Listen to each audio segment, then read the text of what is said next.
ታህሳስ 5 ቀን 2018 ዓመተ ምህረት የሰበታ ጌቴሴማኒ ጠባባት ቤተ ደናግል ገዳም ለሚያስተምራቸው ተማሪዎች አቶ ዳዊት አረጋ የኢንፊኒቲ ኮንሰልቲንግ ሶሉሽን ስራ አስኪያጅ ከረፋዱ 5 ሰዓት ጀምረው ነፃ የመማር ማስተማር ስልጠና አገልግሎትን ሰጥተዋል። አቶ ዳዊት አረጋ ስልጠናውም ከመጀመራቸው በፊት ተማሪዎቹ በትምህርት ላይ ያለባቸውን ችግር በጥያቄ መልክ ከሰበሰቡ በኋላ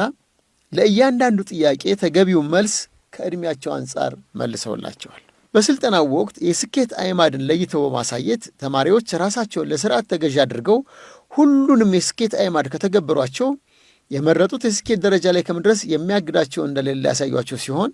ነገ ላይ በሕይወታቸው የሚመጣውን የጸጸት ሕመም ከመሸከም ዛሬ ላይ ከዓላማቸው ውጭ የሆነውን ነገር በመተው ዓላማቸው ላይ ተኩረው ያለውን ሕመም ቢታገሱት ይሻላል ብለዋል። አቶ ዳዊት አረጋ ብፁዕ ቅዱስ አቡነ ማትያስ ቀዳማዊ ፓትርያርክ ርዕሰ ሊቃነ ጳጳሳት ዘኢትዮጵያ ሊቀ ጳጳስ ዘአክሱም ወዕጨጌ ዘመንበረ ተክለ ሃይማኖት በመጀመሪያ በዓለ ሲመታቸው ወቅት ከሌሎች ልዑካን ጋር በመሆን በቅድስት ቤተ ክርስቲያን ላሉ አገልጋዮች የአመራር ስልጠናን የሰጡ ቅድስት ቤተ ክርስቲያን በምትጠራቸው የእውቀት አገልግሎት የሚሰለፉ ኦርቶዶክሳዊ መምህር ናቸው።